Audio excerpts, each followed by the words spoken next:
Hey everybody, this is an overall report for you guys to give you a little something before I send out your August report. I kind of wanted to send out the August report after Mercury came out of retrograde, and also because I wanted to send it at the beginning of your first full work week in August.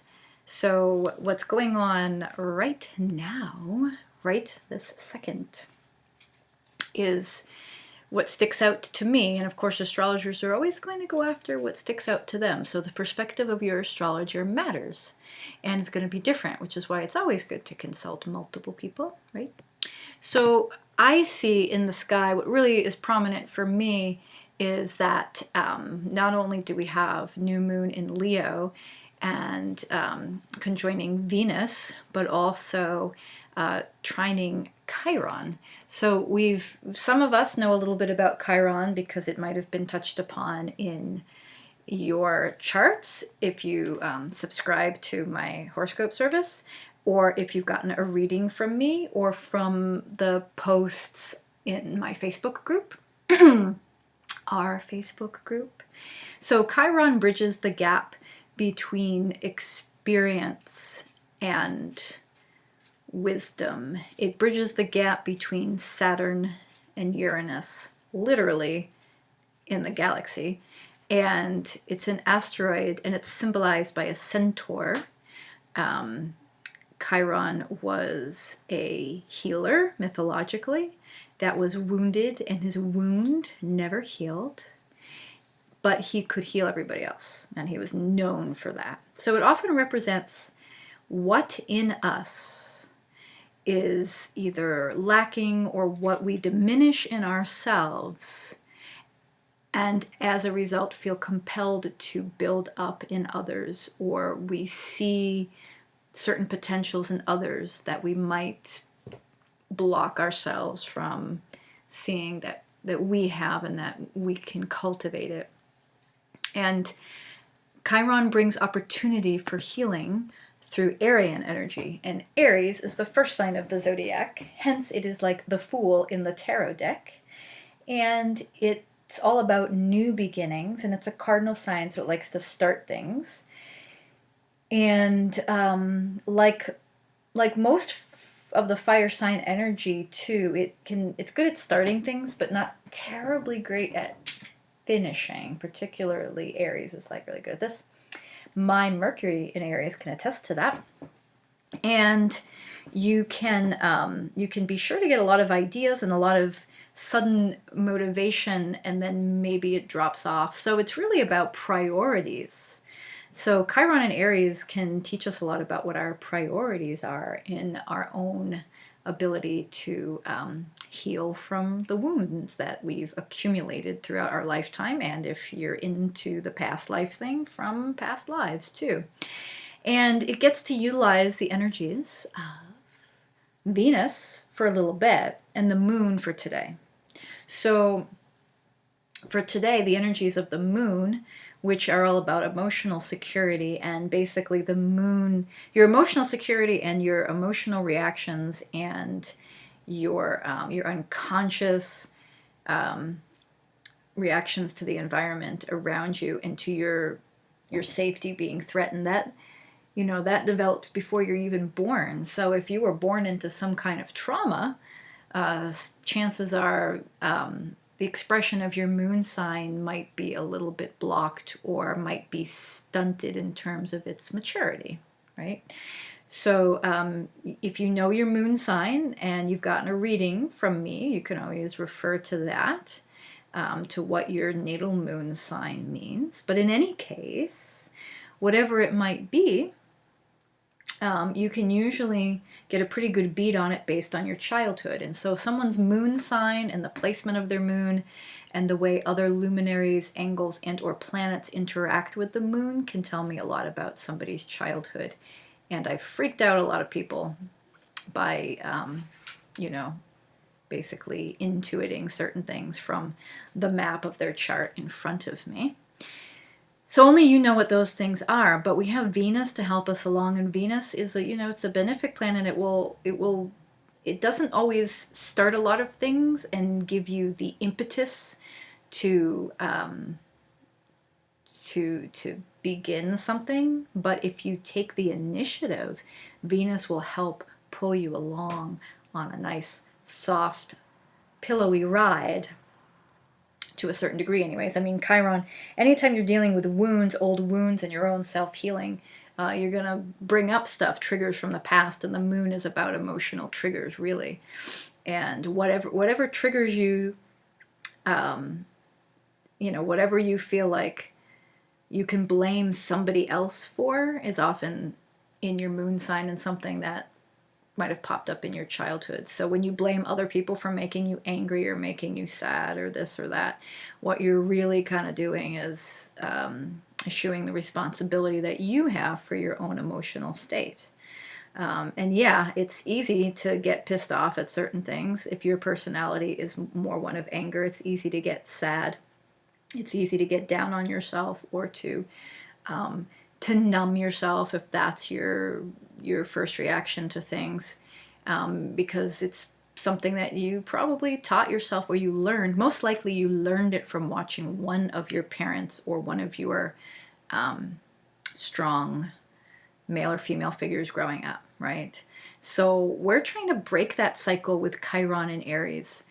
Like I said, Aries is the first sign. So when a planet or asteroid or luminary comes out of Pisces and into Aries, I always look at it as like the end slash beginning of a new cycle, and a way to replenish the energies in our current times, and to take what we've learned from the last cycle of 12 signs and apply it.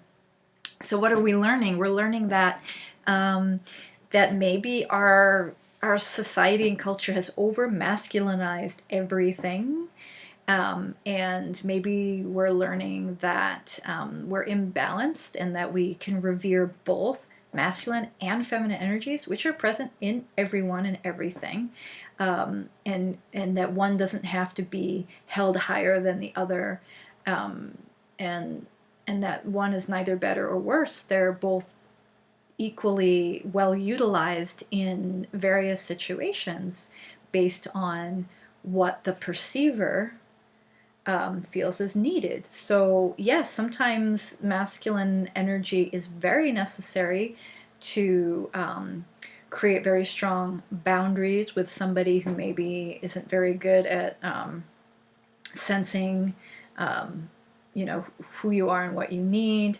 It's good for outward action, anything where you need to take initiative, but then feminine energies can help you be more receptive and receive, and to get a better sense of the little details that fill out the bigger picture. Masculine energy is a lot about bigger picture stuff, and feminine energy is a lot about how we can fill in the details. And of course, you can over detail things, right? You can get overly caught up in the little tiny things, and to the point where it becomes obsessive. So then big picture becomes useful as well. So there's nothing that's all negative or all positive. I always feel that energy is neutral, and and then when when we utilize it and we take it in and put it out, then we put labels on it, and we don't necessarily have to do that. But anyways, that's like a topic for another video. So we can use the next couple of weeks to find out where Venus is in our chart, and where the current Venus is interacting with our Venus as well. But overall, as an overarching theme, we've got the fire energies, and we've got Leo and Aries, and Leo is creativity, and Venus is creativity. Venus is how you relate to others, by finding the interlocking pieces, and it's more of a one-on-one relating, or a small group relating, as opposed to Neptune, which is the higher octave of Venus, which is more like how we are the same, and again, less detail, more of a bigger picture universal, unconditional love. Venus has conditions on it, which isn't necessarily bad because you do need boundaries. And I see boundaries as conditions. From time to time, they can be the same thing.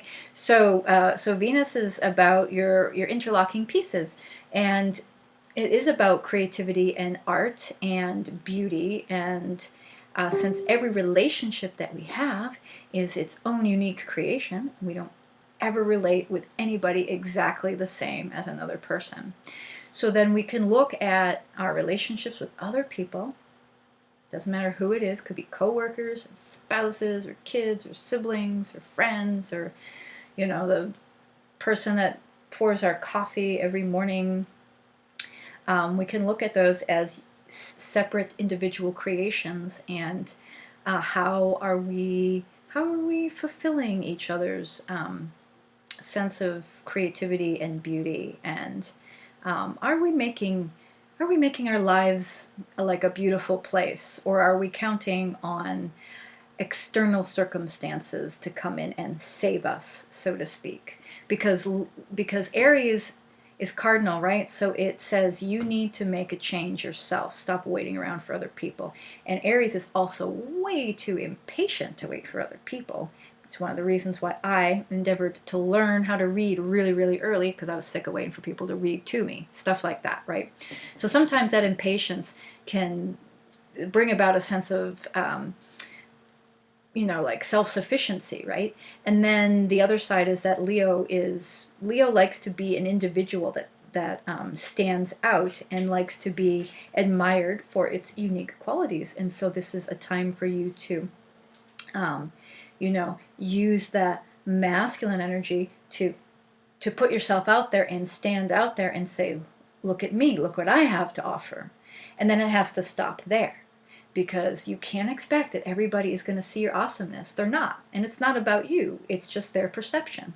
So everybody's lenses are different. And some people's lenses are going to interpret you like this colorful, awesome little kaleidoscope of intriguing shapes and colors and swirliness. And other people are going to see you in black and white, and they're not going to get it. And they're like, oh. And that's okay. So again, you can use the masculine energy to put yourself out there and to create some self-sufficiency and make changes.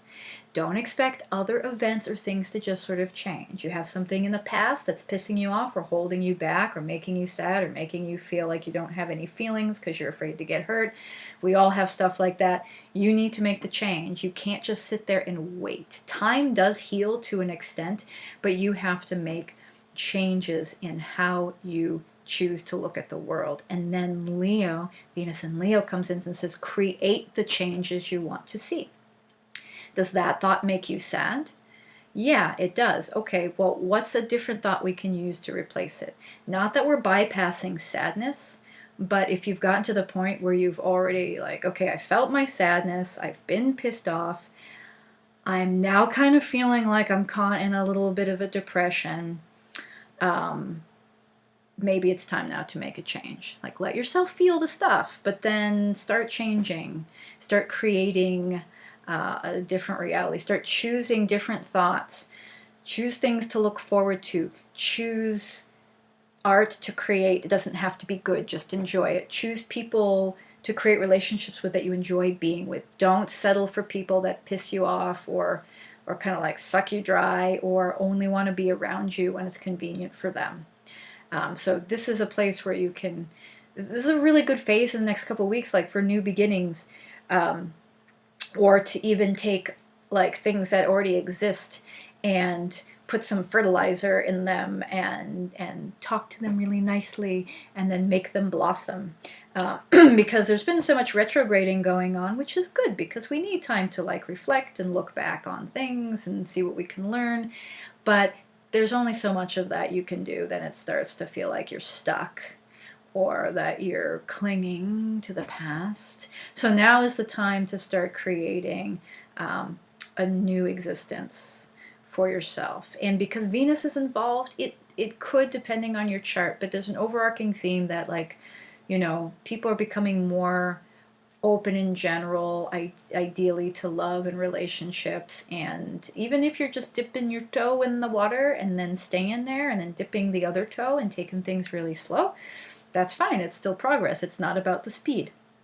But it is time to take charge. Take charge and create what you want to create. Put yourself out there. Don't get butthurt if people don't accept you or like you. Just forget those people. Forget the past people who did that. Forget the future people who are going to do it and the people who are doing it right now. Focus on yourself and find your tribe. Attract your tribe. Forget the rest. That's your message. I hope you enjoyed. Come back to your email around Saturday or Sunday, and you're all going to have your own personal monthly report.